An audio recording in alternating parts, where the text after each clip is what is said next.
people are not bringing their whole selves to work. And as a result, they're not creating on the level that they could be creating. And we're missing the impact of the gifts that they have to offer. That's Candice Carlton, and this is the Powerful Ladies Podcast.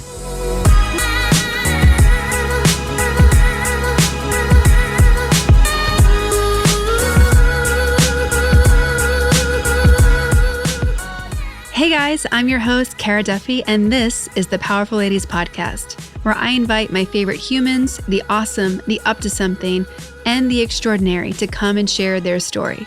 I hope that you'll be left entertained, inspired, and moved to take action towards living your most powerful life. Candice Carlton is the glamorous and wise creator and host of the podcast Cubicle Revolution. She's also the founder of C-Squared Consulting and a coach. On her podcast, she talks to people who have left high-performing jobs in the corporate world to follow the signs and feelings to do something different and something bigger. On this episode, Candice shares her wisdom on how to hear your own inner voice, how to define success on your own terms, and how to create a life path that truly brings you joy.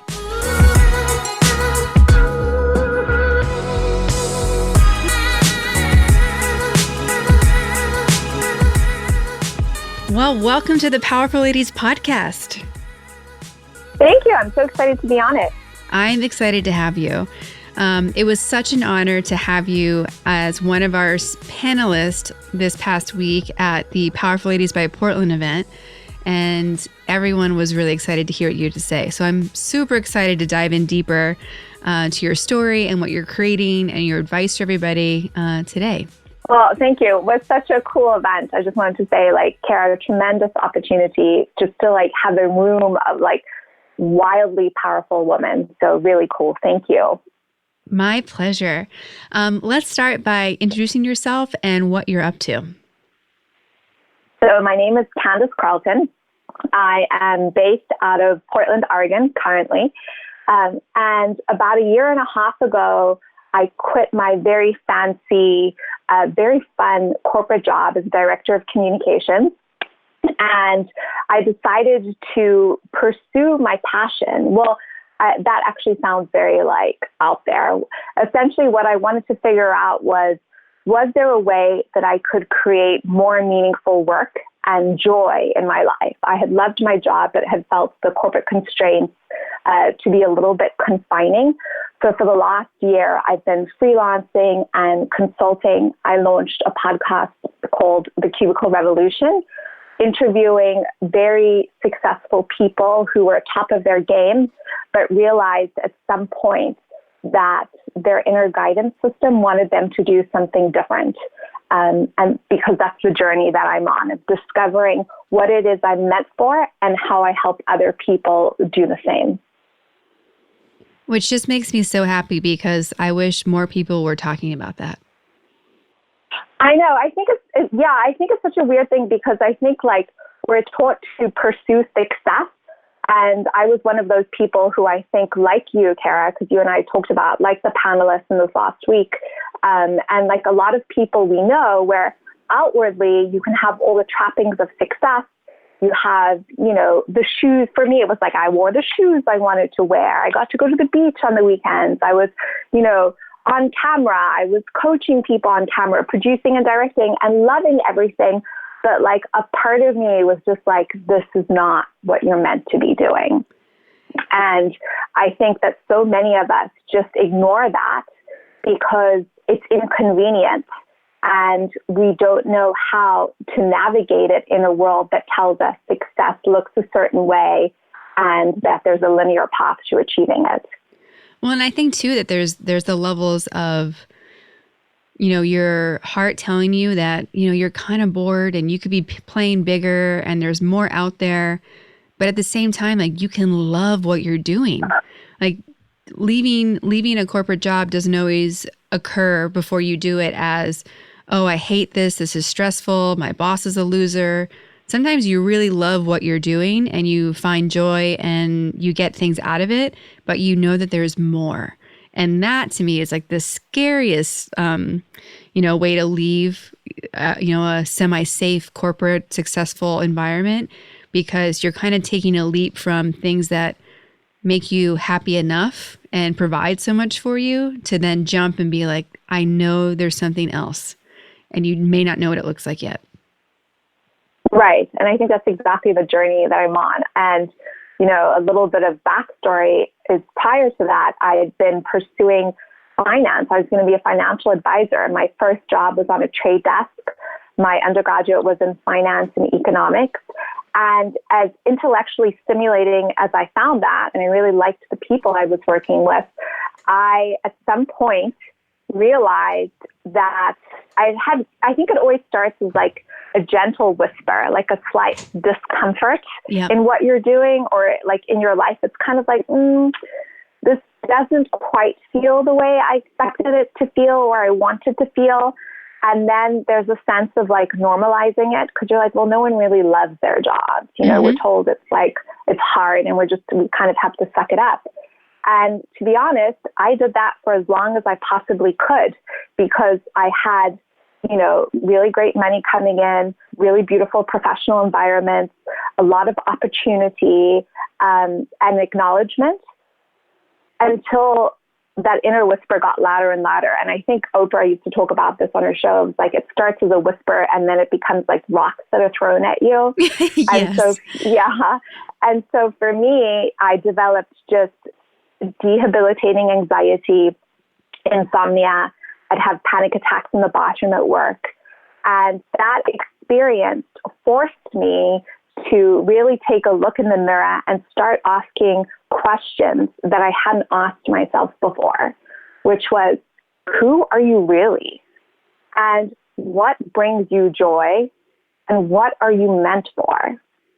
And so for me, it was a journey of really becoming acquainted with my truest self.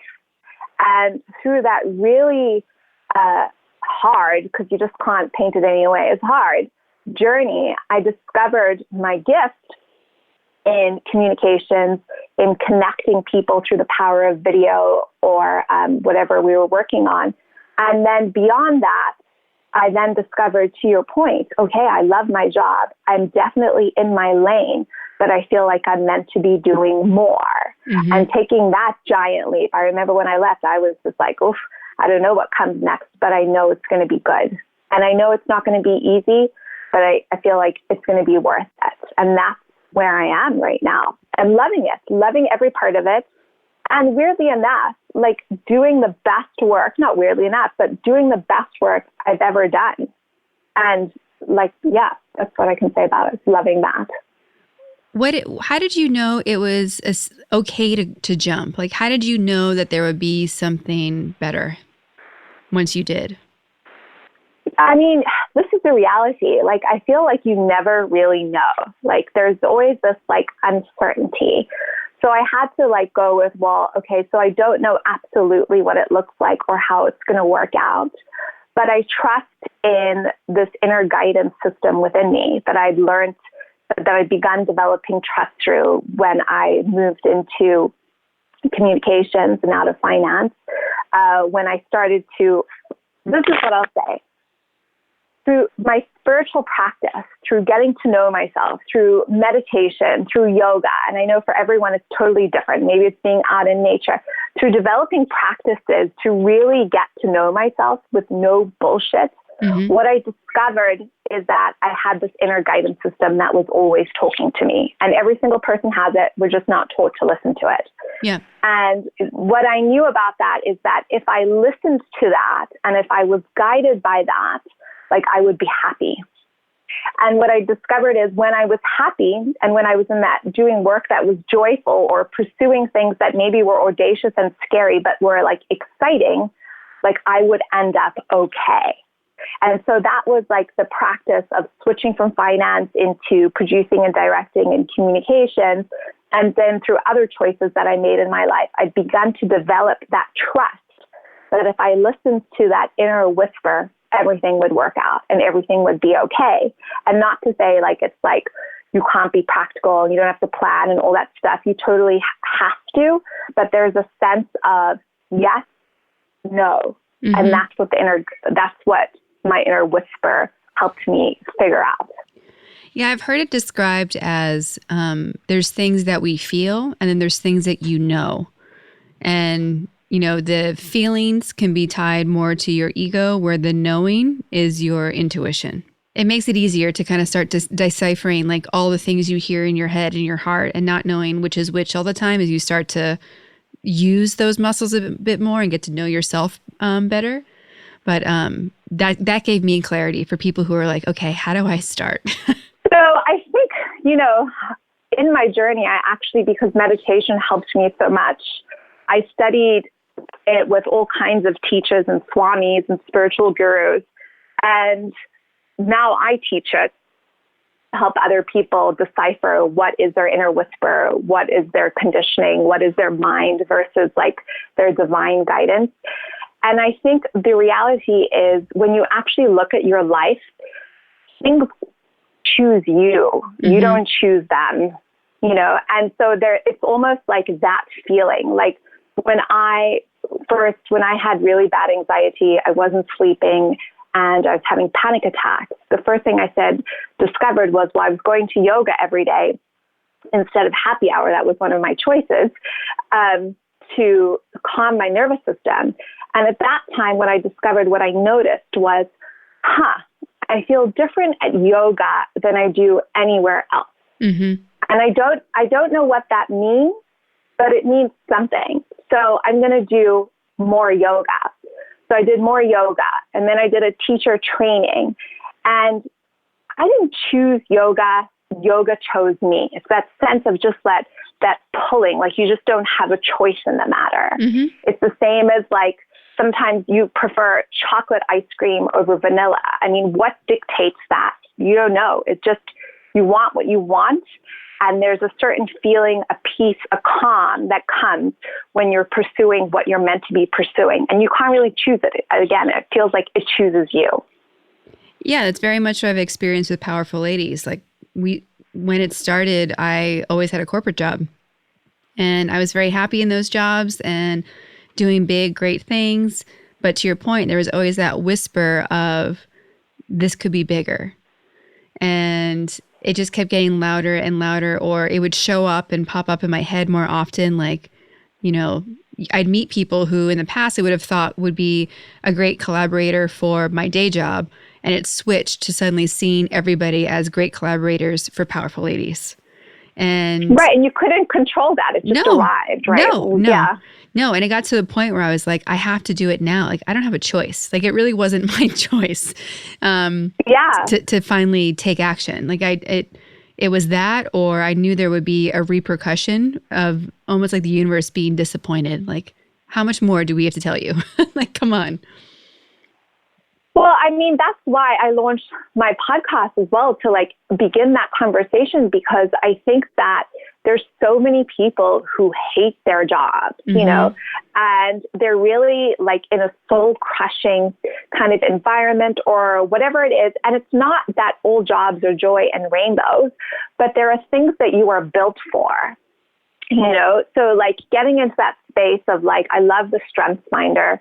Mm-hmm. By the Gallup Institute, as that was one of the first like books that I read where I was like, oh, we are meant for certain things. Mm-hmm. It's just, you innately feel it, you innately know it, but that's the first time I'd actually read it and seen it articulated. Like my gift is communication. And I also get into trouble for it. When I was in school, I was in trouble for being outspoken all the time, but I didn't choose it. It just was. I was just that way.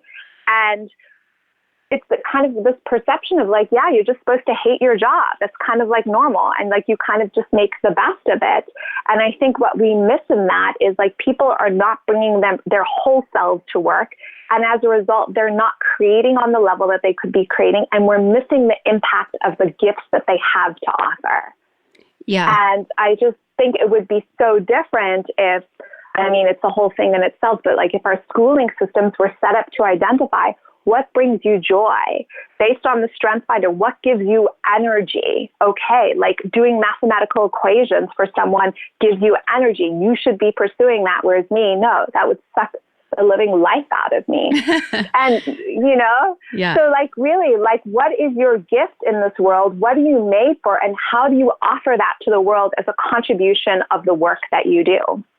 Well, and I think it goes hand in hand with two things. One being a book that had a big impact on me was emotional intelligence, and how we aren't teaching enough of that in school, which is like a branch of like what you're talking about right now of, we don't teach people how to relate to each other and to deal with our life in a way that's conducive to see like what you're good at or what you really want, or to break down these,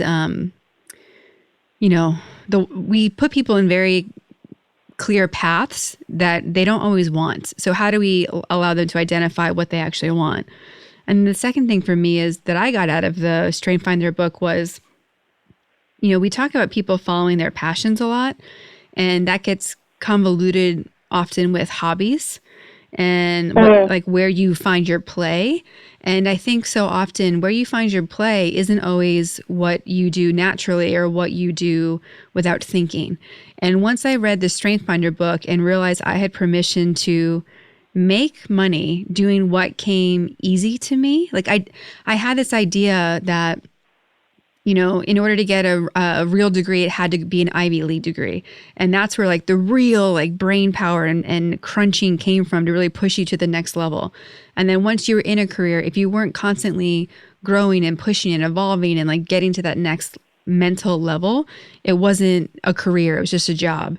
And the book gave me freedom to be like, you can, if that's your game, and obviously like my number one strength is learner, which you can tell in that chair.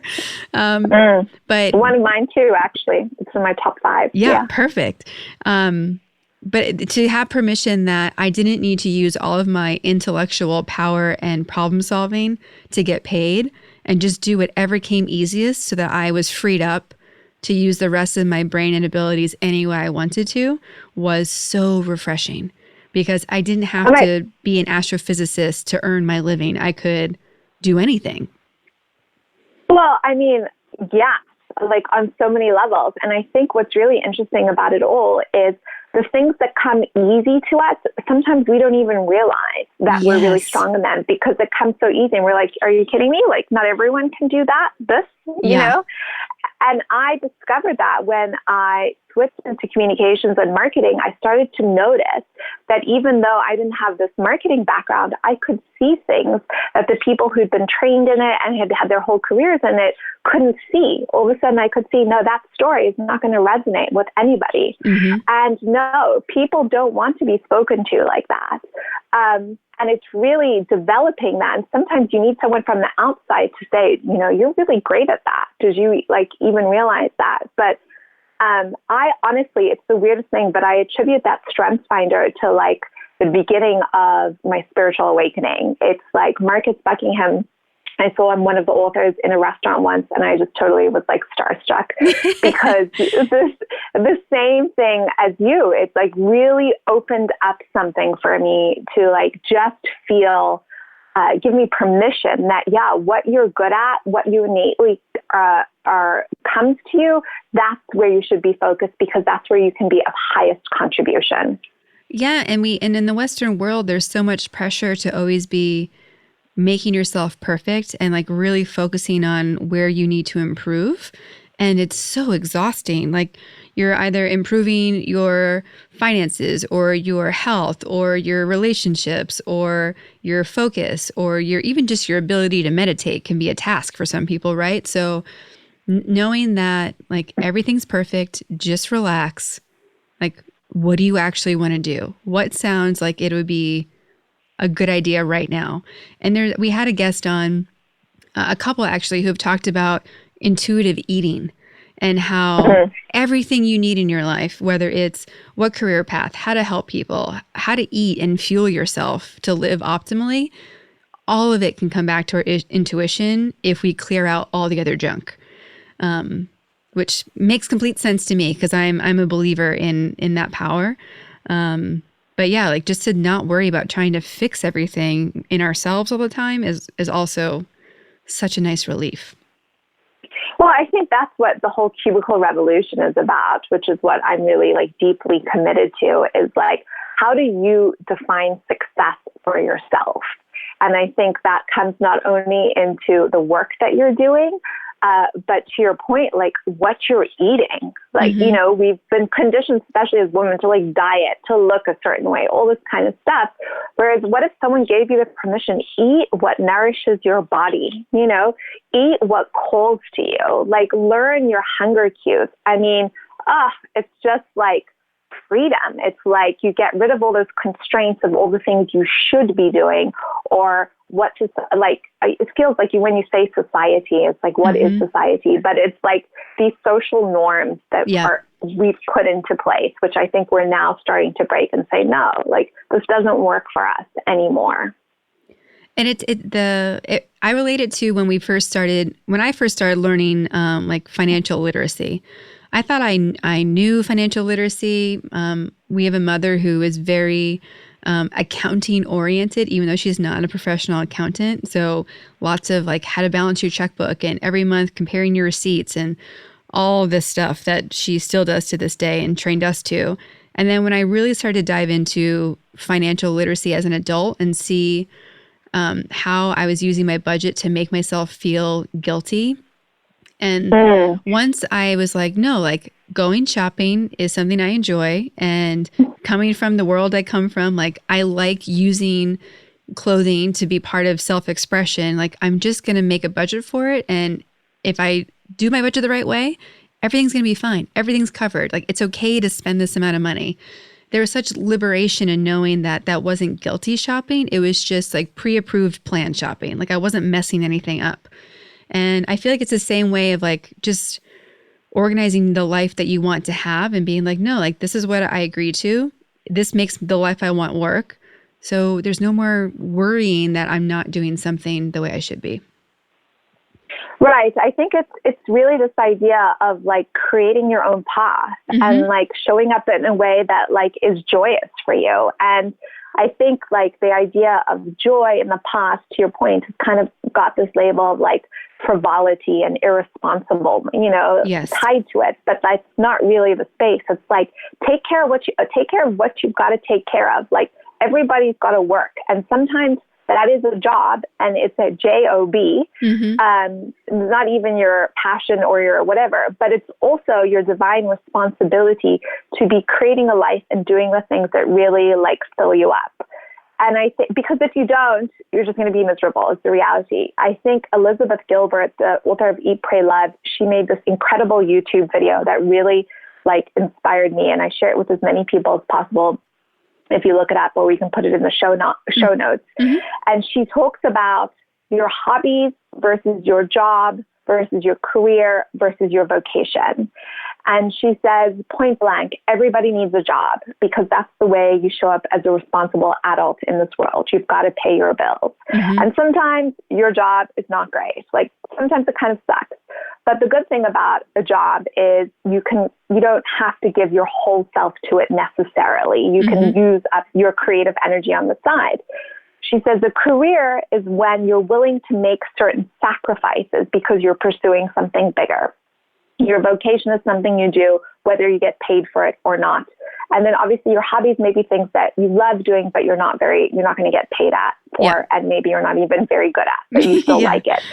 And so she talks about herself, and she says, you know, when she was writing, it was always clear it was her vocation, but she had many jobs before her job even became her career, and her career was aligned with her vocation. And she makes it very clear that that might not always be the case for her, in which case she says people might not want to read my books anymore, in which case I will need to get a job. But she's clear that her job will be aligned with her natural talents of writing, editing, of like having the spoken word, whatever that looks like. Well, and it's a really interesting topic for me because in the past, oh man, like maybe 2 months, and it came up again at our Powerful Ladies event this past week, that for younger people who maybe don't have a career yet and who are just starting in their adult job space, they hear everyone talking about finding their passion and their own path and and leaving what they've created in a career space to find the joy that they've been looking for. And I think it's giving people some anxiety about choosing what that first job for them should be, because they are trying to find that magic formula now. And my advice to everyone has been just start. Like, stop putting so much pressure on your first job. Most likely your first job is not going to be your favorite job. So like, just get the ball rolling, because it opens the door for networking, for something substantial in your resume. Like, just go. Like, don't put all the pressure on it now. Like, you almost need to earn some of your stripes to figure out how all this makes sense to you, and to get some experiences under your belt before you even know what these different things are that we're talking about. I absolutely agree. I also think, like, you don't know until you're in it. Yeah. Like, there's just no way to know. Like, I remember going to, I got a PR job, one of my first jobs. It was like this socially conscious company. I thought, like, this was it. And I literally knew on day one, ooh, this is not the right job for me. Mm-hmm. And I called my best friend in London and I said, how long do I have to stay there? And she said, you have to stay there 2 weeks. I mean, I had an instant revulsion that wasn't the right job. And so within 2 weeks, I left it and did something else. But even when I was in the career path of finance, like, I discovered there were certain activities that I got energized by in that job. Mm-hmm. And they were like creating communication plans, or putting together new ideas, or creating new platforms from scratch. So that is the creator and connector in me. And then I also discovered, like, talking to people about the same thing again and again just doesn't light me up. And even in the context of that career and being in financial services, I was actually able to make the leap from this path of being a financial advisor to being a communications director in the same company while still getting paid.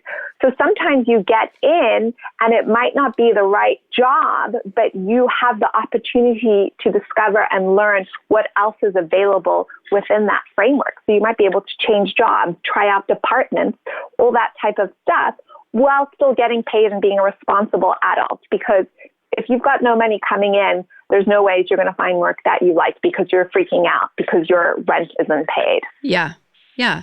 And there's so much opportunity to try things.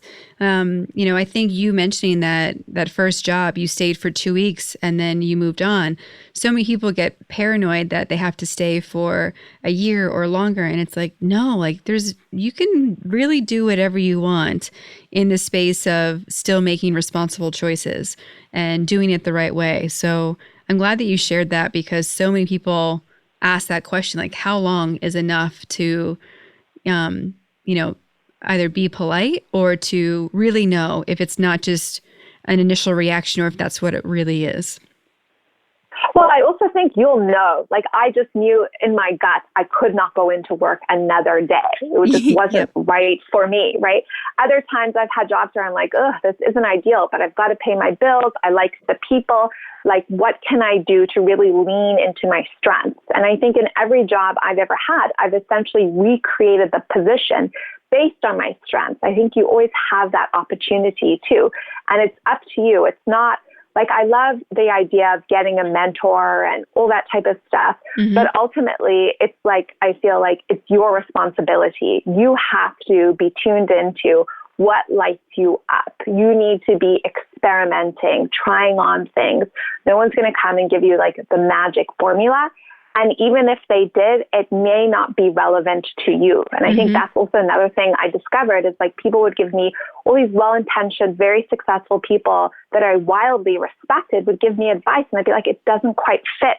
It doesn't quite work for me. Yeah, I've had the same experiences. Right? Yeah. I mean, it's just like, I think it's about creating some kind of support system, whatever that looks like for you, so that you have the support to like discover what you're meant for. And I think Powerful Ladies is a beautiful example of that. I think the reason I launched my podcast was to create a podcast that I wish I'd had when I was in a corporate job. Yep. And I see more and more of it, of like having like-minded friends and to be able to discuss these types of things with, but really paying attention to what energizes you and then what depletes you. Were you always powerful in, making big choices for yourself and being bold about them? Or is that something that you developed over time? I think a little bit of both. I think powerful choices. I think one of my boldest decisions, just to begin with, was when I was in university. I was on the law track, and then I was in law school, and I realized that it kind of sounded like gibberish to me. Like when you actually had to study for it, it didn't make any sense to my brain, even though I'd been head of debate and public speaking. And I switched my major to finance because I thought these people are diverse, they're interesting, they've got interesting things to talk about. So I switched there. When I graduated university, I was clear that I didn't want to stay in South Africa anymore. And I left with a plane ticket and $500 and a suitcase of clothing because I was called to live in the States to try something different. I think I've made the decisions, and sometimes it was with some nervousness and self-doubt, but in those circumstances, I didn't really feel like I had a choice. It was that something had chosen me that was bigger than me, and if I didn't listen to the call, I would essentially suffocate and die. I think as I've gotten older, though, I'm developing more of that trust and more of that confidence to make decisions and know that, they might not work and I might fail, but to know that I can get up again and try again, and that is more powerful than just trying to make everything look good on the outside, kind of this perceived success. Mm-hmm. You mentioned that you grew up in South Africa. What was that experience like for you, and how has it, shaped the view from which you see the world today? Wow. I mean, that's a big question.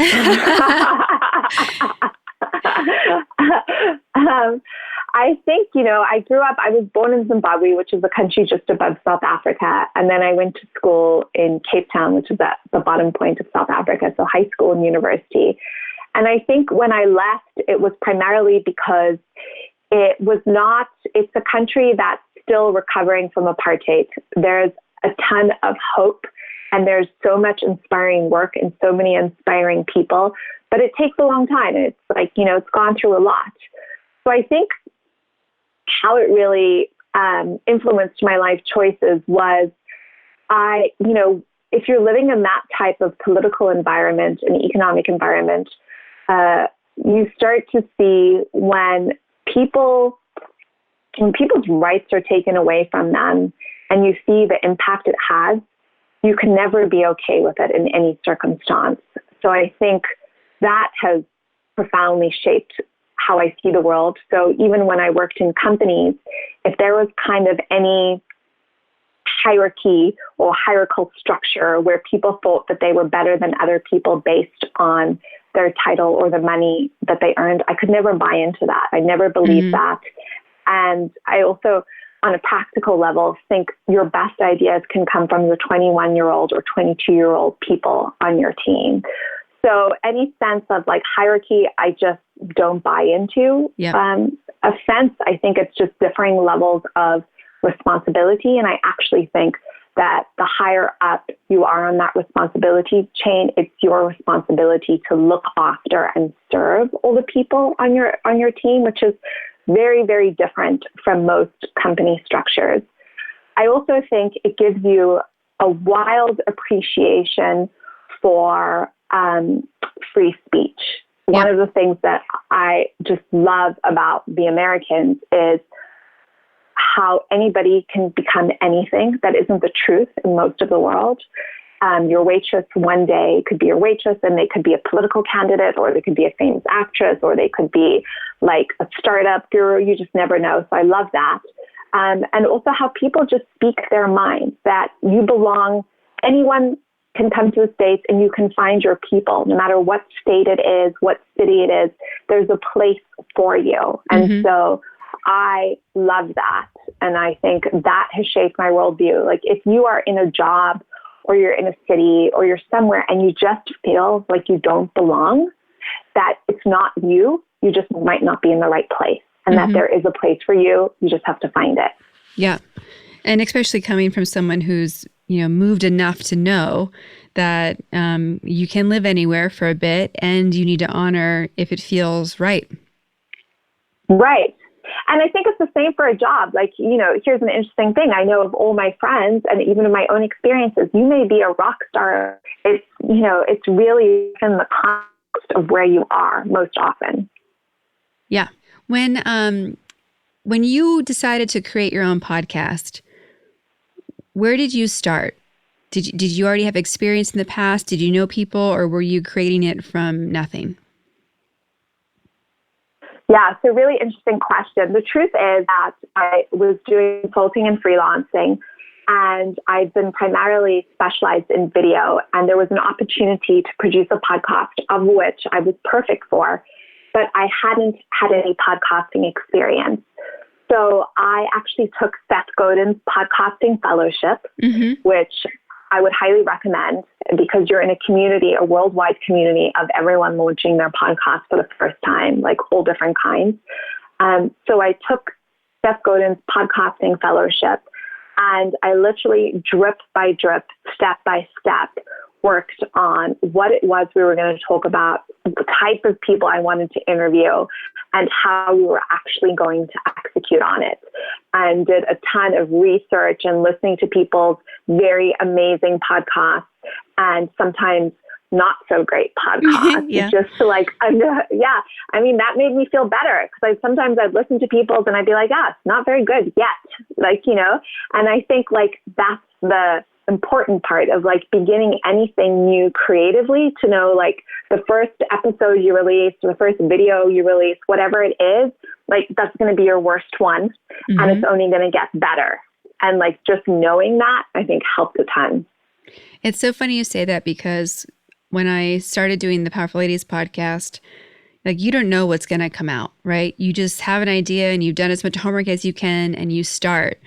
And I'm really proud of our first episode, partly because we had such an amazing guest that had such an amazing story. And I remember hearing it the first time and I was like, oh, this actually sounds good. I didn't know what was going to come. And, I also, at the same moment that I realized that this is a good episode, I realized, oh shit, that means that I don't know what the bad one is yet, but it's going to be there. There's going to be a whole bunch, so that I look back after I'm at 500 episodes and I'm like, ew, if I could go back, I'm going to have those guests back on because I blew it for those episodes. Yeah, you just never know. It's a creative experiment. And I think this whole idea of perfectionism is what holds us back. Yeah. But the truth is you could have a badly produced podcast and it could help one person profoundly, and you have no idea. Yes. So it's also kind of your responsibility. You got to do it, and you just got to get better, better and better. And the only way you do that is through practice and actually doing it. And knowing, because I believe so firmly that the stories that I'm helping people share through this podcast really are meant for somebody out there, if not multiple people out there listening.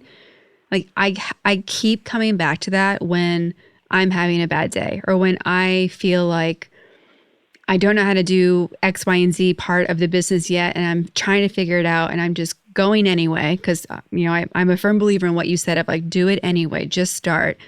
And knowing that and believing that there's someone waiting to hear the message, I'm like, okay, as long as they get the message, you're going to be fine. This is not for you to look good. This is for somebody to hear what they have to say. But it helps. It helps to have that in my back pocket to, give myself a pep talk and a reminder that it's not about me. It's not about you. It's really not. It's you have to remove yourself from the equation and be I'm in service to other people. This is why I'm doing it.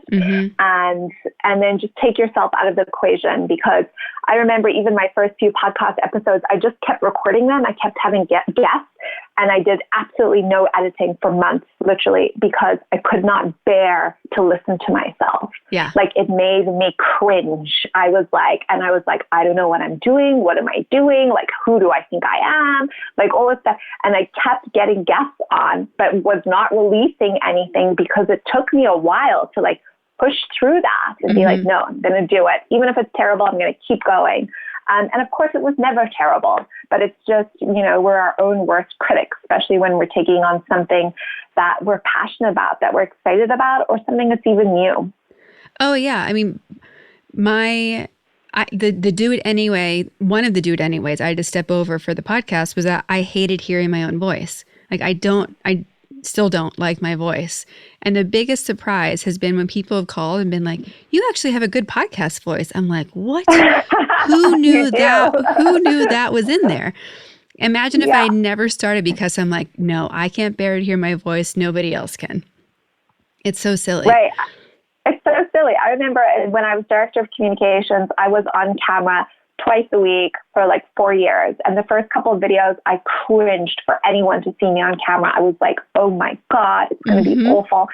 And then I got better and I got better and I got better until like I was the best at that in my company, aside from like our CEO. And that journey has given me now the ability to coach other people, which is what I'm doing in my consulting work, is like helping people with their marketing strategies, their video strategies, and coaching them through it so that they can show up authentically. And it's ironic because one of the things I'm always saying to myself, to people is that are paying me is, don't worry about the production value. What really resonates is the authenticity. So show up as yourself so that the people that are looking for your services can get to know you.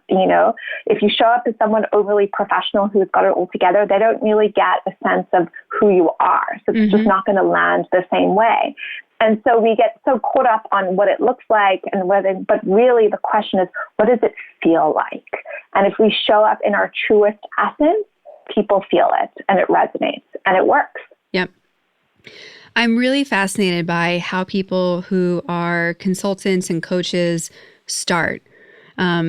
Everyone that I've talked to has their own path of how it began. How did you get into doing that yourself? Yeah, so it's really interesting. I think it goes back to that of like things choose you. I moved to Portland and I had this very clear idea that I was going to open up a meditation studio and I was going to have all these online courses, and who knows, maybe that will be the direction that it goes. But I'd been in the corporate world for 12 years, and the first 6 months I had all these plans of all these actions I was going to take. And what I found was that energetically, I actually couldn't do it. Like I have this long list of all the things I was going to do. And then at the beginning of the day, I'd literally find myself on my couch staring at the ceiling. And I just didn't have it in me. And so I had to go through a little bit of a process of undoing. And I think I was more burnt out than I really realized. And when I talk to people who are working in these really great, successful jobs, it's like, it's not a question of when you will be, it's like, if you're going to get burnt out, it's a question of like when, because even if your self-care is really high, the pace at which we operate is unsustainable. So I think I was lying on my couch looking at the ceiling and took a lot of walks in the forest at that time, did a lot of sitting in the rose gardens, drinking coffee, reflecting, reading, talking to friends. And what I discovered, doing a lot of yoga, actually I was teaching a lot of yoga and meditation at that time. And what I discovered was I wasn't really feeling the meditation studio. It wasn't really calling to me anymore. And very randomly one day, I was driving to Starbucks, and I'm always praying to the universe as a Course in Miracles student. And I said, show me what I'm meant to be doing next. And I need a miracle, because that's the practice. So if you follow Gabby Bernstein or Marianne Williamson. And I went into Starbucks, and randomly I opened up Facebook, and I was part of this group, and there was this woman doing these live intuitive readings on Facebook Live. I mean, I couldn't make this up if I tried. And so she was doing a live intuitive reading on Facebook, and I typed my question because she'd been there on a while and she was going to close out. And she was like, Candice. And I said to her, I can't decide. Should I do a media company or should I do a meditation studio? And so she just said to me, I just don't see you in brick and mortar.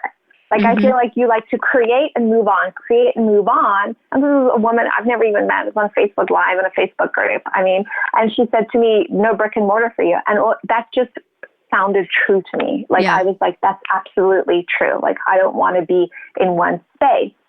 And I think a few days later, I got a call and someone said, hey, would you do some consulting? It was a big consulting project for me. And then I didn't do any prospecting, any marketing. People just started calling me and asking me to do work for them. And so I took that as a universal sign of like, hey, if people are asking me to do this work that I'm really good at and that I really like, and they want to pay me for it, I think I should dive more into this and do it. And so that's what I've been doing. People, as I said, just call me and I'm like, great. And so now I'm figuring out that step of how do I move this into a sustainable business model and take all the learnings and the great work that I've done to help people on a bigger level even. Yeah. And were those people who called you people that you had worked with before? Yeah. So they were all in my network. Yeah. And this is something I want to say. I don't think I would have shared this anywhere actually else, but a lot of the, my meditation, spiritual practices, that even if an environment isn't working for you, or maybe even if like you hate your boss, being in the practice of literally in my meditation, sending everyone light, of saying, of like, I thank you for everything that you do contribute to my life. Thank you for like, I had this job. And so never leaving in a space of like, I hate you all fucking suck. Because that was never the case. Yeah.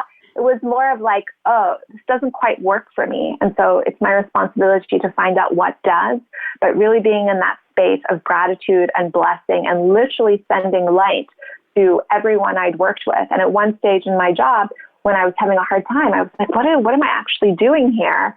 And I was like, I'm the light here. My job is to be kind to people. My job is to have appreciation. My job is to contribute at a level to make this a really high vibration, positive place and experience, not just for myself, but for everyone around me. And so I think because of that, I have this network of like really high vibe people who reach out to me for work.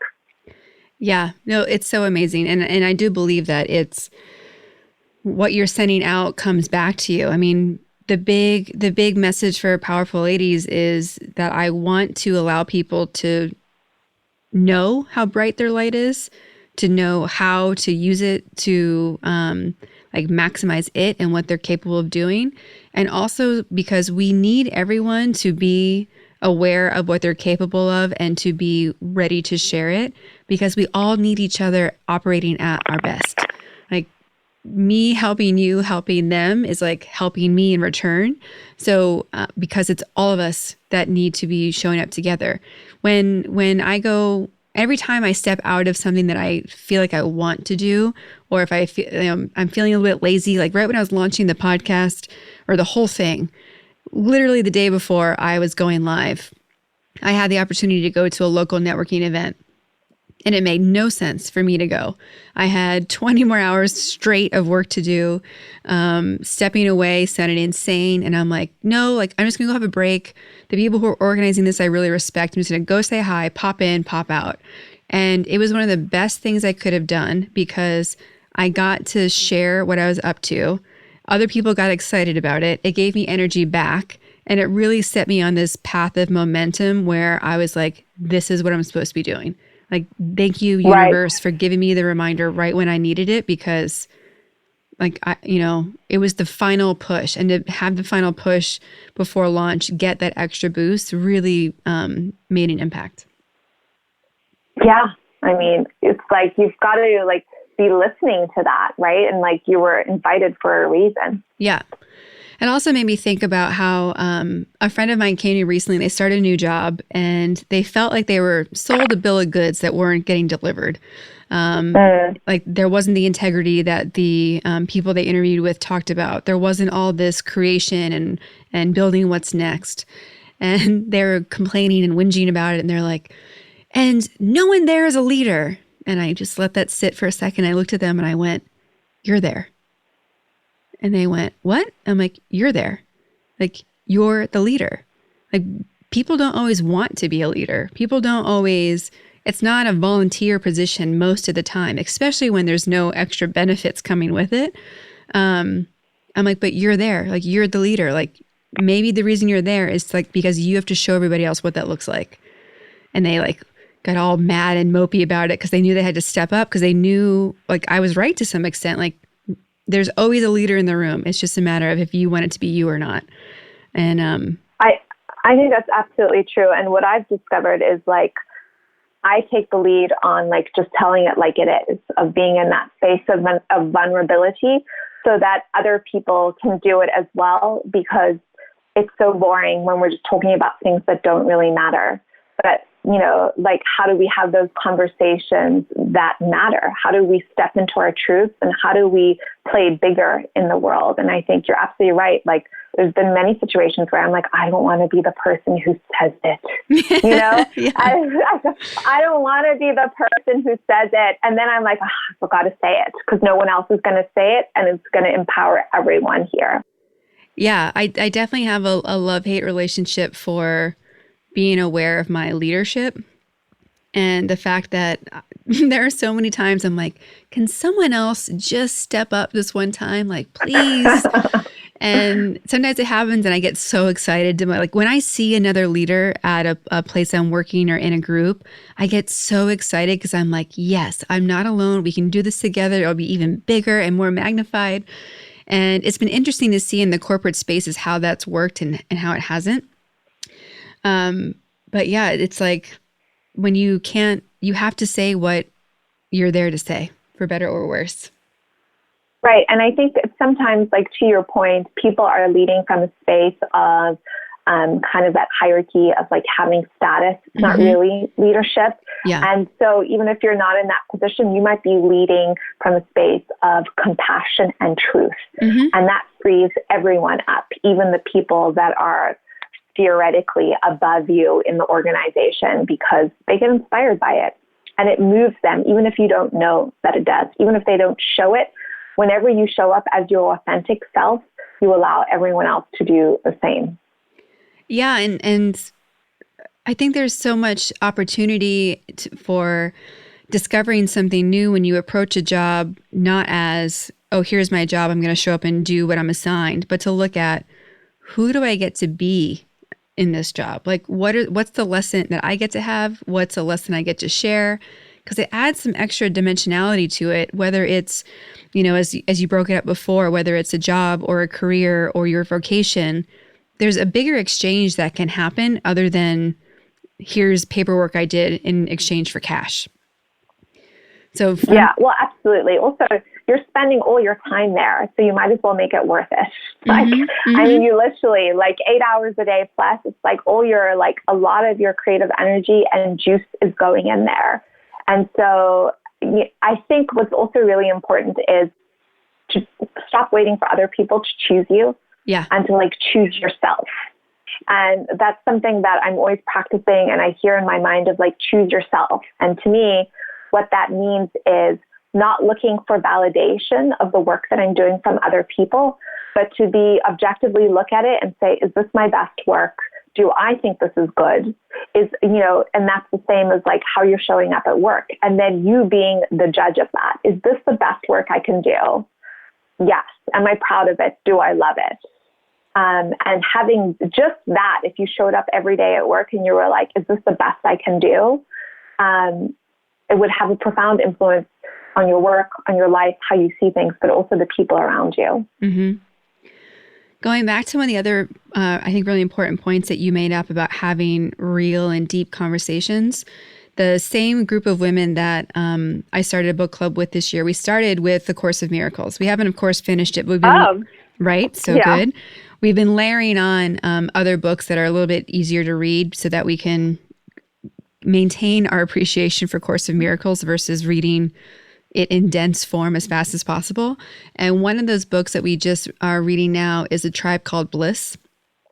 And the point of the book is this woman who is actually a student of Gabrielle Bernstein's, she really wanted to have deep, meaningful female relationships who she could go to for advice and who could hold her accountable. And going through the book, a lot of what she recommends, I think, for someone like you or I, like it's kind of common in regards to like how to set up a meeting and make sure that you show up all the time and to do what you said you would do to show up. But there's an element that I really appreciated, which is her talking about these deeper conversations. Because I'm a very impatient person, and it's something that I have to be aware of all the time that like no other people don't always operate on Kara speed or endurance. My sister's nodding her head right now based on how many podcasts I've made her record in such a short time. But I really enjoy getting to like the realness of things we could talk about, because I feel that once you talk about the real stuff and you get flat on where people are and you really see who each other are, then you get to create things together. And I really find joy in creating things with people, and like that being my sense of relationship building. And it could be silly things we're creating, or it could be, substantial things that make an impact in the world. And you brought it up about how you get to those deep conversations.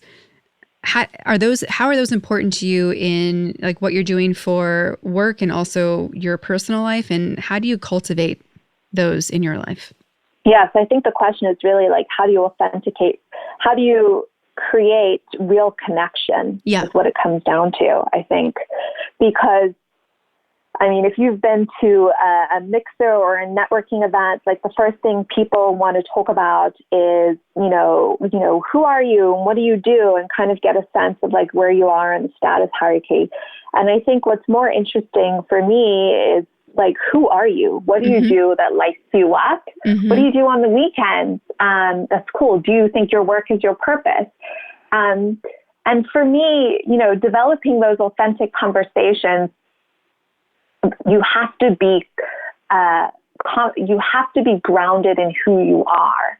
So I think the work is always on discovering your truth, and who you are in the world, and being really grounded in that. Because if you can, then you make like anyone who's around you is comfortable. Like, have you met those people like who are like super dorky or like super eccentric, and they're so comfortable in their own skin that they enable everyone else to feel comfortable in their skin?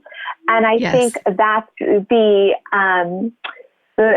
unconscious energy that we pick up on from people. It's like, are you okay with who you are, or are you trying to bullshit us? And we pick up on that. So I think it's less about, like, how do you initiate those conversations? And it's more like, are you aligned in your truth in like what you're doing and who you are in the world? And that's not easy. So it sounds like, okay, we'll be okay with who you are. But most of us have a lot of insecurities. We have those, shoulds. We have that external idea of what success is. And to be honest, I don't know how anyone is okay and in that grounded feeling without some kind of practice. And so for me, it's A Course in Miracles. You guys are taking on the book, which is a mountain. So just saying, like, as a starting point, that's a huge mountain. But it's about whatever it is. For some people, I coach a lot of people on the side of being a student and teacher of A Course in Miracles and a meditation teacher. And everyone's practice looks different. And what do we even mean by practice? It's like things that you do that make you feel like yourself. So some people, it's like mountain biking. It like really like calms their nervous system. They feel authentically joyful, and it allows them to show up in other areas of their life with their whole self. For some people, it's a consistent meditation practice. It's yoga. Whatever it is, I think that you need some kind of practice that you cultivate in your life where you can sit with discomfort as maybe like a signal that you're doing something that you're not meant to be doing, or you're finding things challenging, that you have some kind of practice where, and support group of like-minded people, like I love your book club idea, of like people that you can be vulnerable with, that you can tell them your truth without being judged, and that you have some space where you are sitting with yourself in your truth and not like lying to yourself. I know it's one of the panelists said, like one of her decisions she made was she wasn't going to lie to herself anymore. Yeah. And so being really truthful with yourself, because if you have that, everything else just flows. You like find your people, you start to pay attention. This doesn't feel good, so I'm not going to do this anymore. That person, when I spend time with them, I feel really good, so I'm going to spend time with them. When I do this activity, I feel really good. And when you're in that space, like that authenticity and the connection is just a natural byproduct of it. Yeah, and what I find so often with the people I'm coaching with is the first step is just getting them to tell me what they're afraid to wish for. Because so many people keep the big, bold wish to themselves because they're so afraid to say it out loud because they're so afraid it won't happen. And like that to me is like one of those lies that we don't realize we're telling ourselves until you like step into, no, like, what do I really want? What sounds scary and awesome and like I can't do it? And like if all those things go away, what would you want to create? What would you wish for? And I love go ahead. Yeah, No, go ahead. I was going to say, I'm like, yes, but there's so much to say about that. And I think that comes down to like things just choose you. Mm-hmm. And it's in A Course in Miracles, Danielle Laporte, who is a writer and author, who says it the best way that I know. And that is, she's like, want what you goddamn want. Yeah. Because if you're suppressing it, like you're suppressing yourself, and your creative energy is going to be suppressed. You're just not going to be able to do what you really want. Yeah. So I could have been a very successful financial advisor and part of my soul would have died. And, you know, my clients would have felt it as well. Like I wouldn't have been doing a service to them.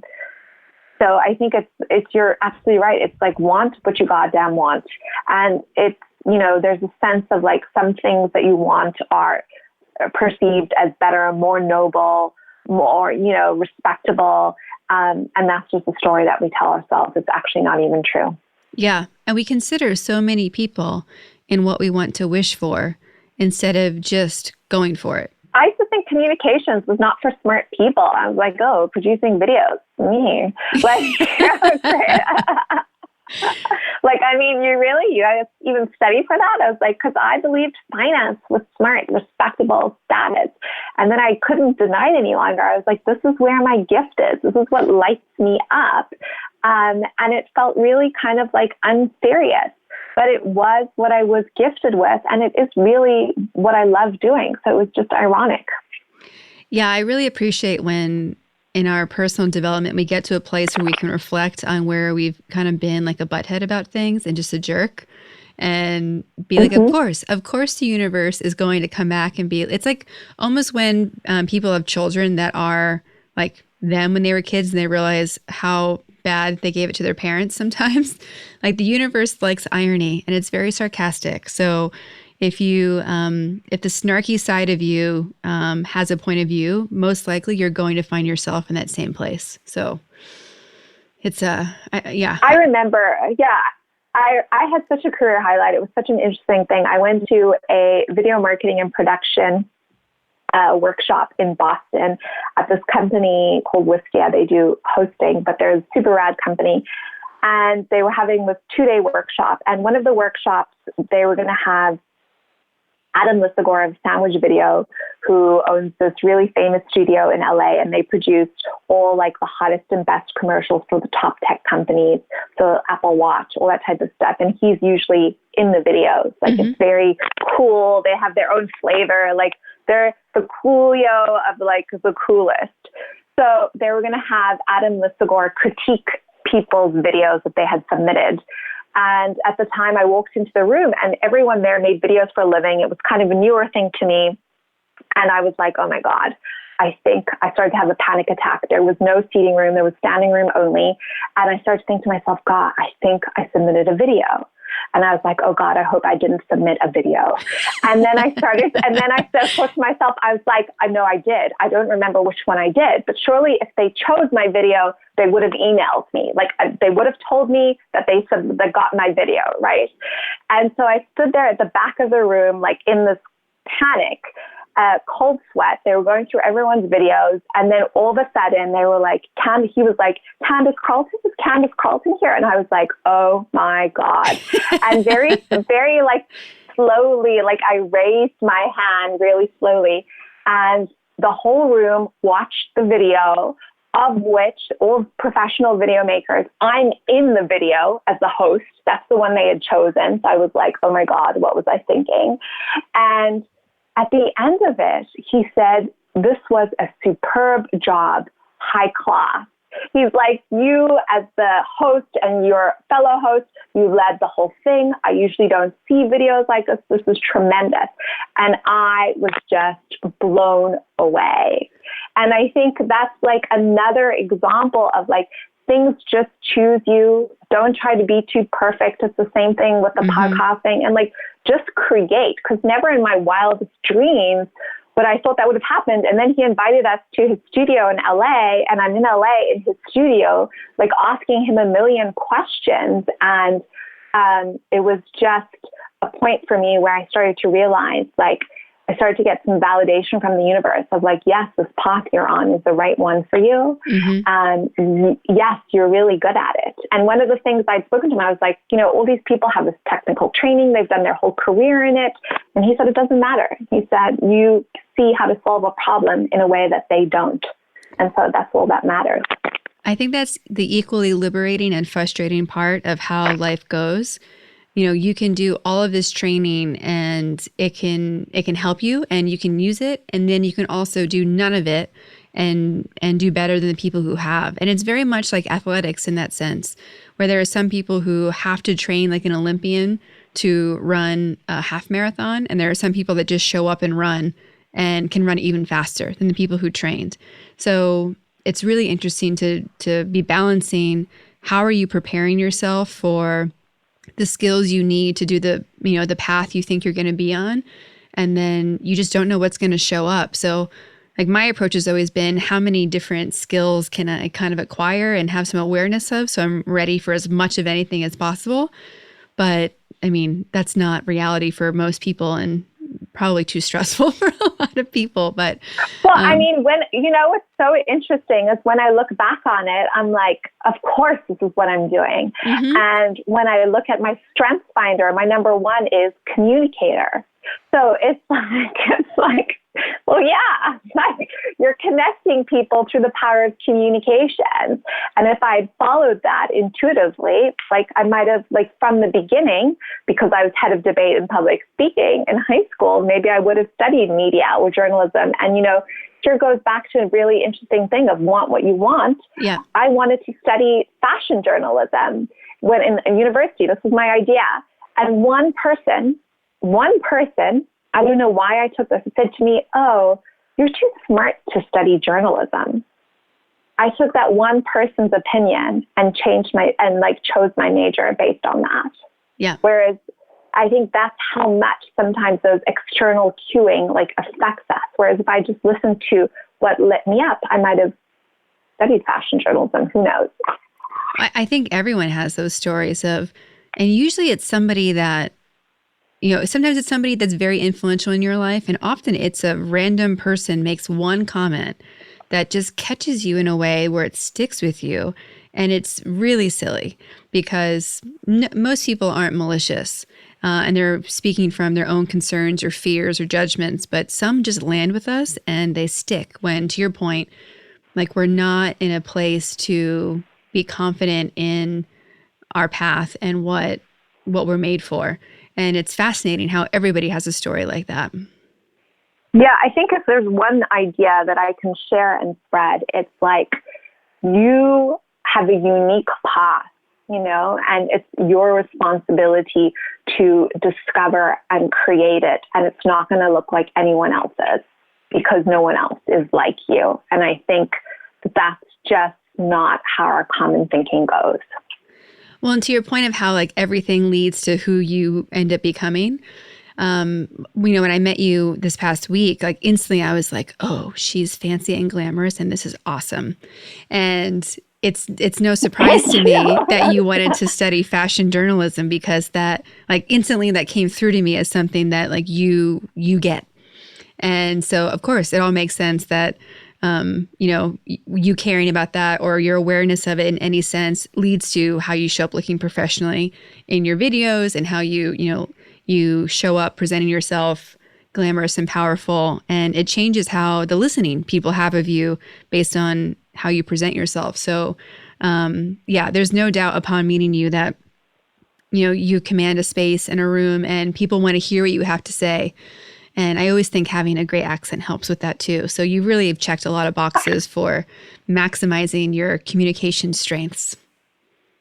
You're so sweet. That's so lovely. I so appreciate that. I think, what's also, wanted to share with that is I think, on your panel, people had discussed, are there examples of women that you look up to that you want to be like? Mm-hmm. And something that I had kind of struggled with and sat with is like, how do I stay in my divine feminine of liking, I want to talk to you about lipstick and your heels and to Botox or not Botox or buy Lululemon or not buy Lululemon or whatever that looks like. And I want to talk to you about your purpose, mm-hmm. about the shit that you're going through, about how to elevate your business. And so that space of women sitting in their divine femininity, whatever that looks like, for me, that's what it is. And also being smart, grounded women of the world that affect change and that are helping other people as well. So I think it's like a beautiful mix. And historically, we didn't have that many examples of it. And I think more and more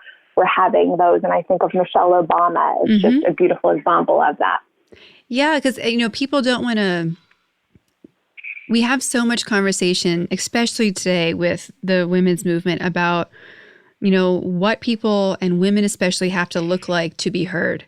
And I've always said, and people haven't always appreciated that I've said this, that in order for there to be in the U.S. more women political leaders, it is going to come down to how they present themselves. You might say someone is or isn't a natural beauty, but you can always change how people view you, no matter what you're given at birth, based on how you dress, how you hold your confidence. Like there's like a styling element that you can do that changes the way people listen to you. And do I wish that didn't matter? Sure. It would make a lot of things easier. But the truth is it does impact how the world sees you and whether they want to give you the space to speak. No, I was going to say, as you're saying, ignoring it comes at a price. I think one of the best examples of that was Stacey London on the TV show, What Not to Wear. Did you ever watch that? Yeah. Mm-hmm. Yeah. And so she talks about working at Vogue and being a size 0 to being a size 16 and saying that whatever dress size she was, she could find clothing that, I think to your point, not only makes you look powerful, but made her feel powerful. Yes. And that made her felt feminine. And their whole show was about finding clothes that people felt joyful in, that they felt empowered in, and that affects not only just the way people perceive you, but it affects the energy that you exude because of how you feel about yourself. So everyone has a different style, and it's really just stepping into, I'm seeing a lot on Instagram and loving it, of these new age of fashion stylists who are like, how do you dress for your higher self? And I'm digging that. Like they're bringing in spiritual concepts and components to styling yourself for power, styling yourself for authenticity and for joy. Yes. And it's, we have such a relaxed culture in the US right now in regards to what you can wear in corporate spaces. And there are some days when, especially if you work from home, like that wearing leggings and a hoodie might be what gets you through the day, and it's perfect and it's empowering. But I do think that there's something about being prepared for whatever's going to happen that day really gives you the most power, because it frees you up from having to worry about what if you aren't. We record in a studio where you never know who's going to walk through the door. And most people aren't walking through the door when we're recording based on like the arrangement we have worked out here, but you never know. Like there's a couple of weeks ago where I was maybe going to meet Conan O'Brien. And I was like, well, how would I want to look if I was going to meet someone like Conan O'Brien? Like probably not in a hoodie. And it's just funny to think about that. So we had Lacey on a couple of weeks ago, and she's like, listen, every day I work from home or out of my workspace.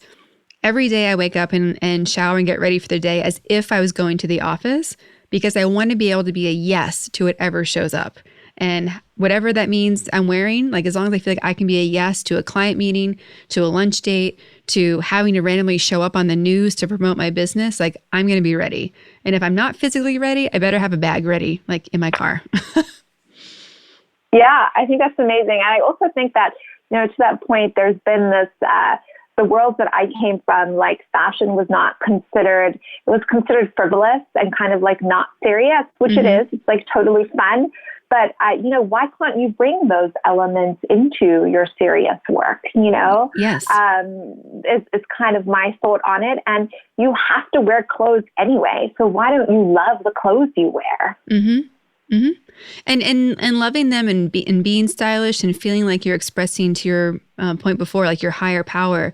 It has nothing to do with how much you're spending on it or even like how much time you're putting into it necessarily. It's just really, like, to your point, does this make me feel powerful? Does this make me feel awesome? Does this make me feel like I can do everything I ever wanted to do and more?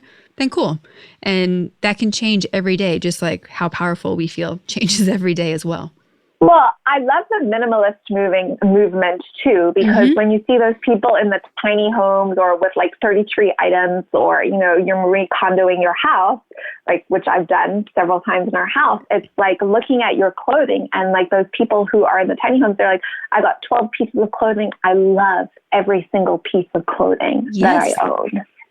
And so it's just like creating that energy in your life of like, of course, I'm a firm believer, besides being obsessed with everything minimalistic and tiny house right now, I used to be a professional organizer. It was one of the first businesses I ever started. Wow. And it's definitely one of those things where it is a strength of mine. Like, I whistle Dixie while I'm like doing this for myself or other people. And I even have to give myself rules, like you cannot purge the house for like another 6 months because I will overdo it. And then be like, wait, didn't we have a trash can? Oh, no, I sold it. Shoot. But so it's something that I like really believe in, that if you look at all the spaces we have that can consume us, between spiritual space, emotional space, mental space, and physical spaces, all of them impact us and either put rocks in the bag we carry around or take them out. And I really think it's important, to look at all of those spaces and see, what do you have that isn't benefiting you? And if it's not benefiting you, why do you have it? Like, either you use it or you love it. Those should be the two things that you have for all of that space. And there's such a difference when you clear out a physical space that I think allows you to start clearing out the other non-physical spaces. Including your mind for work. Like, when like your spaces are clean and organized and you're clear on everything, I feel like inspiration flows much easier. Well, there's room for other things to show up, even if they're just an idea. Right. So yeah, I love all of those things. I'm completely obsessed. And I love that YouTube is a great place to find all those niche channels that are popping up. Like, totally obsessed with big living in a tiny house.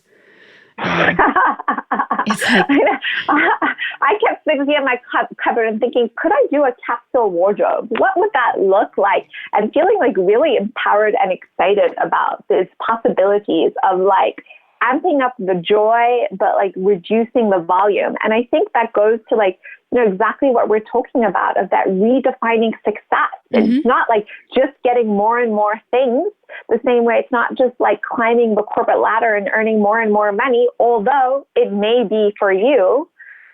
It's really about asking that question, like, what brings me joy and what am I meant for? How can I be of my highest contribution? Yes. One of the things that I struggle the most with, so I would love your 2 cents on this, is I constantly go back and forth because I've moved so much. I know so many people. I love so many people, and I'm a keeper. Like, if I like someone, I'm like, yes, forever we are going to be in communication. Like, I have phone numbers from when I was like 7 years old. Like, I've always just been a keeper of people and like wanting, like never knowing when I might want to rekindle that connection. And I get stressed over not being able to maintain all of the personal relationships that matter to me. So I'm constantly like, I'm like, can I narrow it down to like 20 people that I'm like really in connection with? And every time I go down that path, I laugh at myself because I just don't think it's going to happen. But I do stress over how many people I care about and really get value and find joy in and want to support, and how much time I have to do that. And am I ever really doing it the way I want to from a meaningful perspective? I think that's a lot of pressure to put on yourself.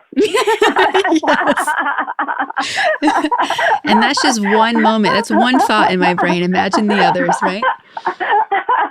I think you're not going to, I think the truth is, it's like, I totally get where you have that, where that thought comes from, right? Of like being of highest contribution, of feeling really connected to people that you love, of like having them in your life. But like, I think, I can only speak from my own experience is like, and it's kind of like the quote, you can have everything, but you can't have it all at one time. Yeah. Things will show up for you. I think that your friends and the people that you love also, like, it's kind of like they show up at different times in your life. And sometimes they leave, and then sometimes they come back. And, those people that you haven't seen for years, and then you see them and it's like you didn't miss a beat, like you saw them yesterday. So, it's ironic because I was lying in bed last night and I was contemplating the ways that I'd not shown up for people randomly. And one of the things that I was thinking about was how important it is to go to people's funerals when they've got a death in their family. No matter who they are, that the moments that really matter are like being there when stuff is not good. So I think we're stepping away from joy here, but like really showing up for people when there's loss. I think really showing up for people when there's celebration. So, if you're invited to the weddings, the baby christenings, all that stuff, to like be going there and doing all of that stuff. But beyond that, to not put so much pressure on yourself, to be like your friends come in and out, they're available when they're available, and to, just interact with them in a way that brings you joy. And I think that's different for everyone. I like one-on-one time with my friends.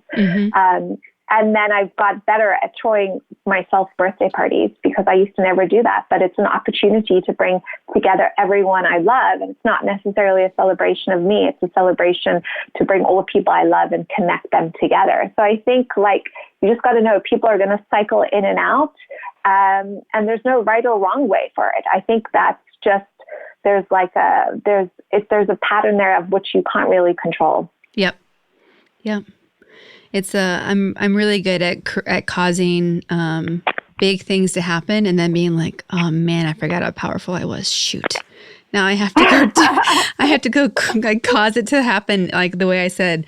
And the Portland event was a great example because I said that was going to happen way before I knew who would be on the panel, way before I knew where it would be. And but I love that idea of just throwing your hat over the wall and saying yes. And being like, all right, we're going to figure it out. Let's go.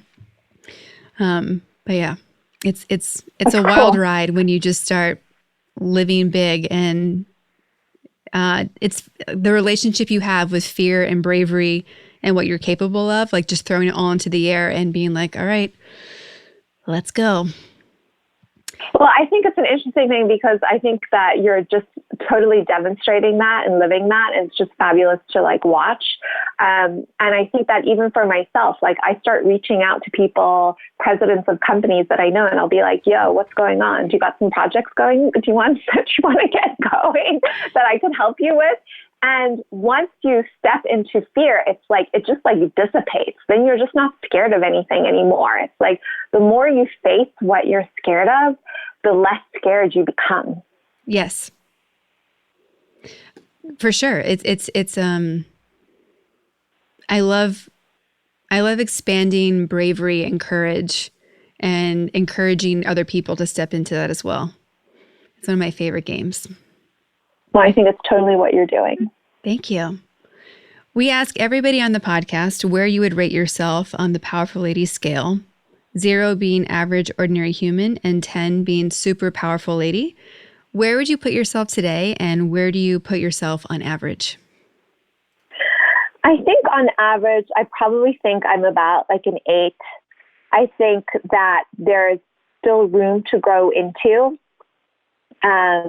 And I think also it's nice to have that room of like, yes, I'm powerful when I show up, and also giving myself the permission to say, like, sometimes I'm not powerful, and and whatever that looks like. But I think for me, it would probably be an 8. I think I'm most powerful when I'm taking on new, scary, audacious things, and within that space, like being really in the energy of service. I think that's when I'm at my most powerful, even with my clients, like making that big switch, that mental service of I'm here to give them whatever they need right now. So it's less a boom in your face powerful, and it's more of a grounded, like, let's get you what you need, powerful space. Yeah, I totally agree.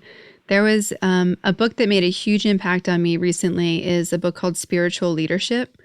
And it's a Christian-oriented leadership book. And I know that that can be triggering for some people, but it didn't occur to me as overpowering. And I really recommend everyone read it because it just speaks to a lot of the humanity and ways that we can serve people and come from that place of how can I help today? Who am I going to cross paths with today that I can be of service to? And I took on saying that every day for, I think I did like a 60-day challenge with myself that I'd wake up and that would be kind of my meditation statement for the day. And it was amazing what showed up. Amazing. Because some days it would be the super powerful CEO I was working with that I never would have thought I needed to be of service to.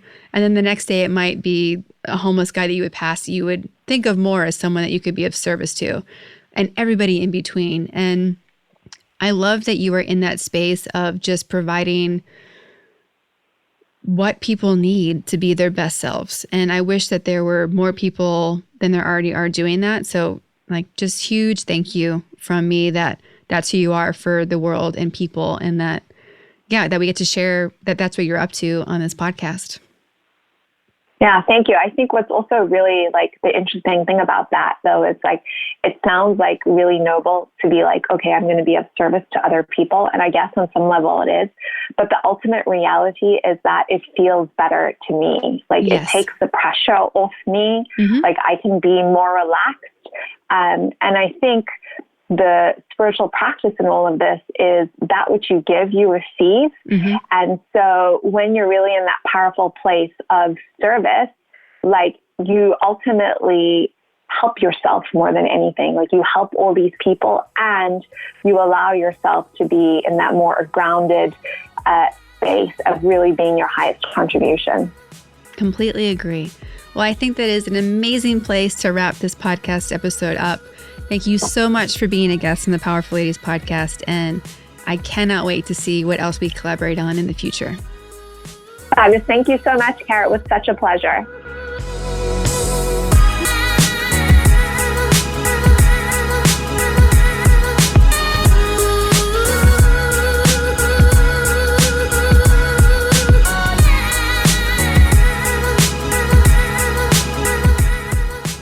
Candice is a boss.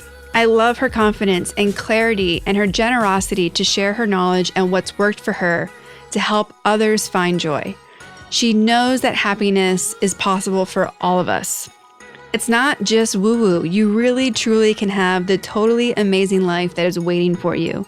You really can learn to tap into your inner voice, your intuition, and the whisper of the universe to know the answers and the next steps you're looking for.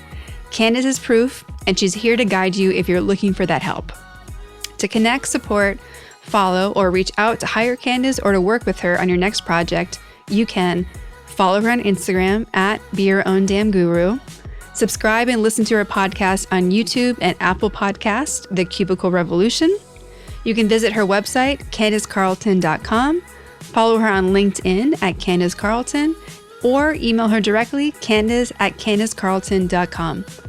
For all the correct spellings and direct links, please go to thepowerfulladies.com. If you'd like to support the work that we're doing here at Powerful Ladies, there's a couple of ways you can do that. Subscribe to the podcast on Apple Podcasts, Stitcher, Google Play, or anywhere you listen to podcasts. Leave a review on any of these platforms. Share the show with all the powerful ladies and gentlemen in your life. Join our Patreon account. Check out the website, thepowerfulladies.com, to hear more inspiring stories, get practical tools to be your most powerful, get 15% off your first order in the Powerful Ladies shop, or donate to the Powerful Ladies One Day of Giving campaign. And of course, follow us on Instagram at Powerful Ladies. For show notes and to get the links to the books, podcasts, and people we talk about, go to thepowerfulladies.com. I'd like to thank our producer, composer, and audio engineer, Jordan Duffy. She's one of the first female audio engineers in the podcasting world, if not the first, and she also happens to be the best. We're very lucky to have her. She's a powerful lady in her own right. In addition to taking over the podcasting world, she's a singer-songwriter working on her next album, and she's one of my sisters. So it's amazing to be creating this with her, and I'm so thankful that she finds time in her crazy busy schedule to make this happen. It's a testament to her belief in what we're creating through Powerful Ladies, and I'm honored that she shares my vision. Thank you all so much for listening. We'll be back next week with a brand new episode. I can't wait for you to hear it. Until then, I hope you're taking on being powerful in your life. Go be awesome and up to something you love.